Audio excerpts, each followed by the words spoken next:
Hey YouTube, coming at you with what is essentially a fast move damage team, but it's kind of like a counter to the first team that I put out the other day in my top teams video. So Shadow Steelix, Donphan, and Blaziken. So a few things with this team. One, if you have a Shadow Donphan or a Shadow Blaziken, use that instead, right? If you're mostly just getting by on fast move pressure, like with the counters, the extra, and they're both pretty glassy anyways, that you're mostly shielding anyways, it's better just to have the shadow damage with that. Um, and then Steelix, I have Crunch on it. I just feel that you could run Earthquake on it. I just feel that because there's so many flyers, there's very, very few things that you'd want Earthquake for in this meta, right? You'd want it for the mirror match. And I don't even know if there's any other steals in this meta. Not there is, but not really that are used. So you don't need Earthquake. Not that there's a ton that you need Crunch for, like there's Victini. But I found that I just need it. I actually use Crunch more in the mirror match, right? Because you already have two counter users for the Steelix for steals. So I just found that like Crunch, it just Earthquake takes too long to get to. I'd rather just have a hard hitting, decent move that can hit neutral and steal matchups. So that's why I use Crunch. Anything else with this matchup? I have Brave Bird on Blaziken. You can also use, if you have, it's a legacy move, Stone Edge, right, to cover the flyer weakness that you have there. But Brave Bird is also just such a hard hitting move. And again, yeah, counter is a nice. Counter Body Slam with Donphan is good. Donphan is your safe swap on this team because Blaziken could just get too hard countered by flyers, whereas Donphan as just a ground, there's not a ton of. There is some grass and water, but seems to be more water and flyers for Blaziken that they have to deal with that. So basically, you don't need to get out immediately. You do kind of need to draw out a flyer with this team. So I will eventually switch Donphan, but depending what the lead is, I will stay in for a bit. But I will go over each matchup here. Timestamps below. Obviously, a terrible lead. Outcomes. So go with the Donphan. Outcomes the Noctowl. Get a Body Slam off. Probably, yeah, not enough. This is where like the Shadow would probably be better. Again, Skytech's gonna hurt. I'll live it, but as you can say, like even that is almost gonna put me in wing attack range. So I'd rather just. I think the Shadow version is way better for both of these. I just did not have them built up, and I didn't feel like building them up. But I do grab a shield, and they throw right away. So this is nice because this essentially just means I can go pretty much full farm down here. They will get to a Shadow Ball, so then I will just need to determine whether I want to shield the Shadow Ball. So I'm going to shield the Shadow Ball up. Because it will do a lot of damage. And again, I just don't know what's in the back. And now I'm worried about it's going to be a double flyer team. So I'm instant swapping here. Worried about a double flyer team. And that is exactly what I get hit with. So I'm going to get this off. At this point, they let it. Okay, so they let go, which now means they're in farm down range. And this is one. Oh, I end up shielding. Yeah, okay. I guess it kind of makes sense just because I will get off a hard-hitting move here, even though it's 2 times lowered. Just a chip, right? Because Steelix is not bad in the fact that they're now only have 1 Pokemon left. So this is going to lower their attack, and I'm going to lower attack again. And they have to throw a Bulldoze because the counter in itself is not, and Body Slams are not going to take me out. So they need to throw a Bulldoze. But now, 2 times lowered attack, a Bulldoze from this range, even with counters, are not going to take me out. So the Steelix just is going to overpower this. There's your Bulldoze, 2 times lowered. Seems like a tickle. They're going to get to a Body Slam. They don't even get to a Body Slam. I don't even know if a Body Slam would take me out from there, being resisted and 2 times lowered. So Victini here, kind of an interesting one. You kind of have to stay to a certain extent. I think I'm going to maybe try and catch on a Blaziken. Or I'm going to double shield. The problem is if they have a fighter in the back, you kind of need to draw it out. Yeah, so I did try to catch, and I successfully try and catch on the Blaziken, knowing that they're going to just go back-to-back V-Creates. I can live because I lowered their attack, and I'm fire. So I don't need to shield this, and I will just let it go. Because, again, if they come what's the point of shielding if they come with like a flyer and just going to take me out anyways? So just save that shield for this matchup here. It's going to be super effective, so I am going to shield up. So now it's just proper timing, 3 and then the throw, right? So 9 as opposed to the 10 on Incinerate. So good timing me, learning something, doing it properly. I get that Dragon Tail through. I think I'm going to shield and try and farm and then do the same thing, like switch lock them. If they don't, oh no, they have 2 Pokemon left. Get the full farm down. Victini has not much left, and it's low on it. I was going to say it's dry because it just went back-to-back V-Creates, and it's an Abomasnow. So now I just get to basically just go back-to-back. Lower, again, you can't, I've said this so many times now, you cannot get switch locked. I mean, not switch locked, have only 1 Pokemon left when I can lower your attack times 2. And now I can just counter down even a super effective Energy Ball 2 times lowered is not going to take me out. And that is basically just your fast move damage coming through. Counters and Dragon Tails. Talonflame, again, Talonflame you kind of have to stay. Again, even if they have a counter user in the back, it's kind of tricky. Like this whole team has a flaw.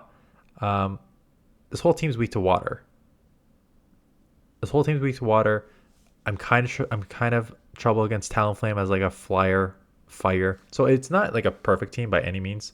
If you can find like a better third fast move damage Pokemon, it's not a bad idea. I just use Blaziken Donphan because it kind of directly counters the Vigoroth double. And speaking about that, here we go. But this is the only problem with this. So what you're going to see here is I can live a Body Slam from this range. Barely. So I'll get a Blaze Kickoff, but they can shield and take Switch. And that's sort of where the... like it's not in even shields, in the even one shield, you both get to the moves at the same time. No, I think they outpace you with the counter advantage and can take that switch. So it's not like a great matchup, even though that's why I think the Shadow is better, because I think you with the Shadow counter damage, you just like shield once and just farm down and come out with energy. So they come in Talonflame. I'm going to shield, and they have an Obstagoon in the back, so weak to fighting, but it is a fighter in itself. I think I try and catch here.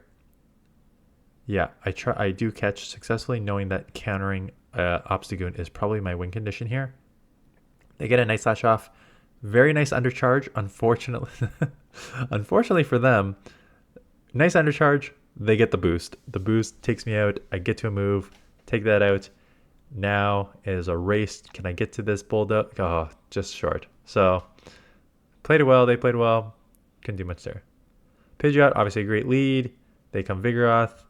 So that's what I'm saying. If I had the extra Shadow Bone, like they're now addable. They didn't throw, so this is easy for me to throw.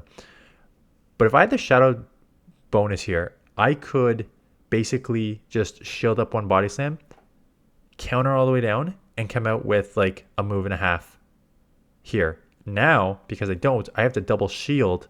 I got one shield back, but I have to double shield to keep switch here. So Shadow Blaziken has a significant advantage in this meta with the Shadow damage.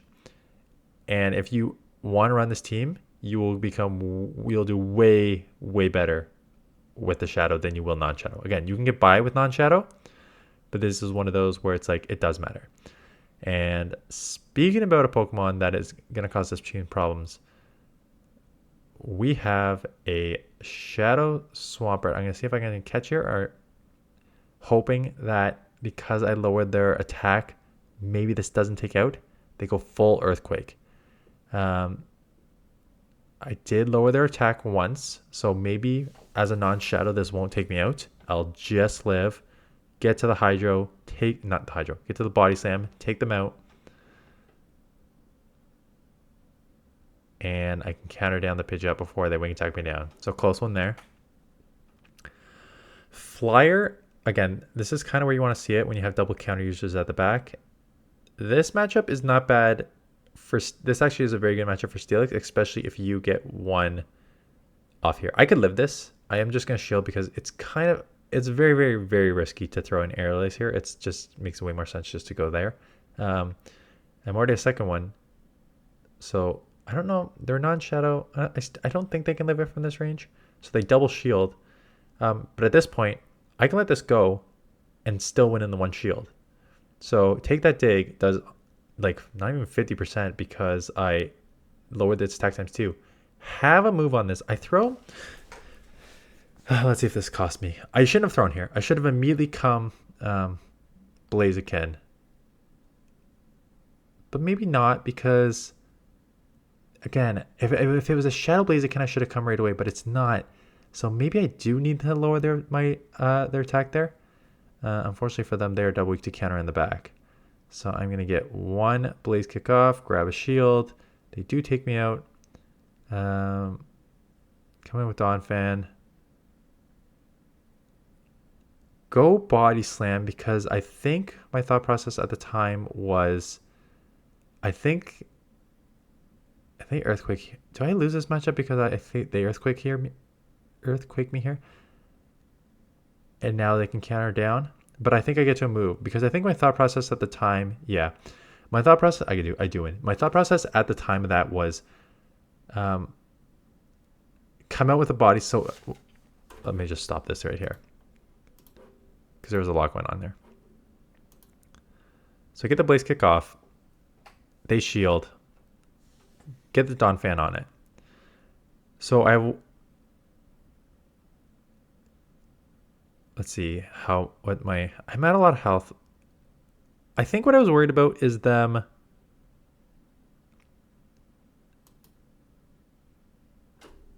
I don't know. It's either in the moment I was worried about, like, their only win condition is Vigoroth coming in and getting a counter and like a move to throw, right? As Vigoroth sweeping.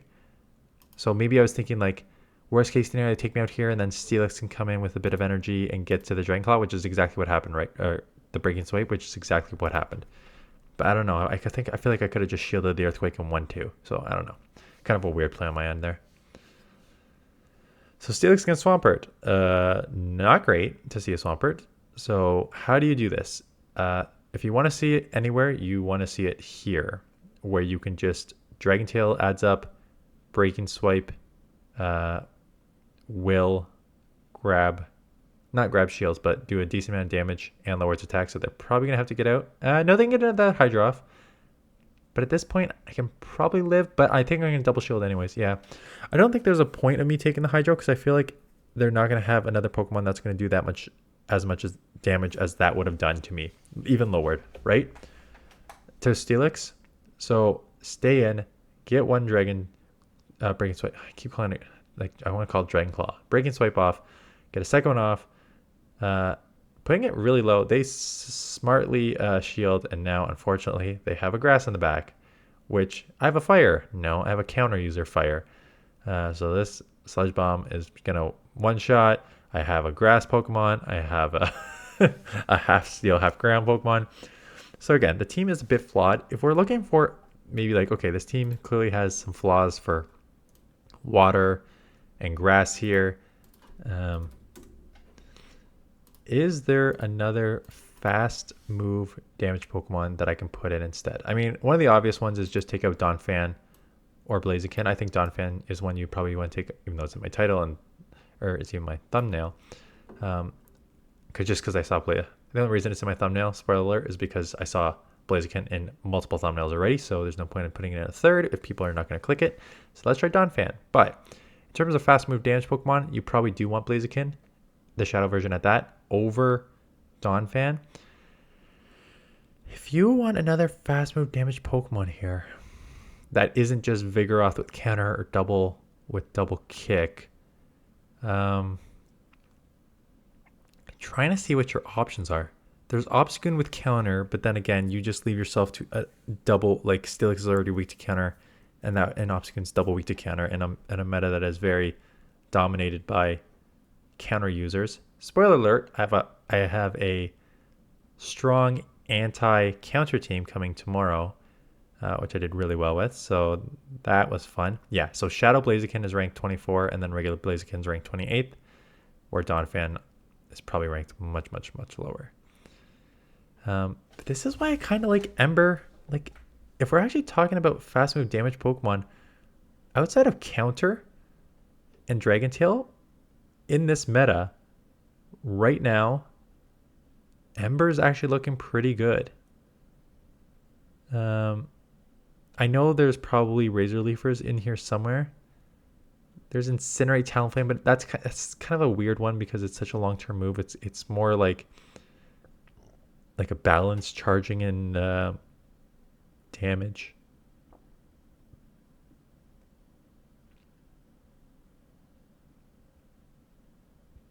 There's Magmortar with Karate Chop, but I wouldn't want to go to that. And then then there's Shadow Donphan at 54. Again, the Shadow versions are way better. I just did not have Shadow versions of these. Yeah, there's really nothing else. So if you're looking for just fast move damage team, like it's really just like your other options are Vigoroth with counter, double with double kick. Maybe you can go Razor Leafer, but like in a meta that is so dominated by flyers, and that's kind of really risky. So I kind of like Ember, quite honestly. I may go to like this team's trouble weak to counter, but they had a water on the team. I may go back to Ninetales in the end here for like a 4 team. I'm trying to decide because this meta is getting pretty small. I think I've got a good strong team that I want to use. So I've got, this is my second team. I got the anti-counter team tomorrow, which is a really strong team, but there's a couple of Pokemon on it where it's like it can be hit or miss at times. And then I want to try to do like a try-hard team. And then I will probably do some Ultra League because some people have asked me for Ultra League teams with like crests, and one said Drifblim, which I actually do have like a rank 9. I haven't built it up. Drifblim's just kind of tricky because it's just like a much worse Jellicent in Ultra League, right? You'd rather just have the Jellicent as opposed to the Drifblim because Drifblim you add the sort of electric weakness that you get there does not offset with the additional ice weakness that you take with Drifblim for being a flyer. Yeah, that's the team. Again, Shadow version is better. This team does work even non-Shadow. I actually did well with this team. Just be aware that there are triple weak to water. Grass is going to be a bit of an issue. Like grass poison in particular is an issue. But you can get through it. But yeah, that's basically it. Hope you're having a good weekend. Stay tuned for that try hard. Stay tuned for the anti-counter team tomorrow, and the try hard probably Tuesday realistically. And then we'll maybe do some Ultra League teams. And then you know what I haven't done, and it's Ultra League this week. Those are good sort of second videos for the afternoon that I did for the Great League, but I did not do yet for the Ultra League. And that's and that's the Shadow versus non-Shadow for Ultra League. And I also did if you don't have that's gonna be trickier. So for sure, Shadow versus non-Shadow in Ultra League I can do. What's gonna be trickier to do is going to be the non-XL, non-legendary substitutes. Because if you just open up, so non-XL, non-legendary substitutes, if you open up Ultra League rankings on PvPoke, the first Registeel, Steelix, Cobalion, Cresselia, Regirock, Steelix Shadow, Zygarde, Registeel Shadow, Giratina Altered, Regirock. That is 10 straight top 10 rankings, all legendary XL. You finally have Shadow Swampert, which again, not legendary Pokemon, but community day Pokemon. Then you get into Virizion, XL Greedent, Tapu Fini, so Aurorus is on there as a non, but then you go double again XL, Mandibuzz XL, Poliwrath XL, Pidgeot XL, and now you're down to Gliscor at 22. So it's like, holy smokes. How do you substitute legendary and XL Pokemon in Ultra League when it's literally there's like 5 in the top 30 that are not XLs or legendaries, and 3 of them, no, never mind, Poliwrath is XL. 2 of them, Swampert and Walrein, require community day moves. right? So that already makes it trickier. So I'll have to do a think about that one, how to actually substitute. I think the shadow versus non-shadow will be easier if you don't see the other one. It's because it's like, ooh, it's tough to do. Anyways, that is what I will do this week. So short-term Sunshine Cup, some Ultra League, those extra videos on Ultra League, and then League Turnover, Great League, Ultra League, Master League next week, and a Go Battle Weekend next weekend. I will make a reminder video on that. Anyways, that's it. Thanks for watching. See you guys in the next one.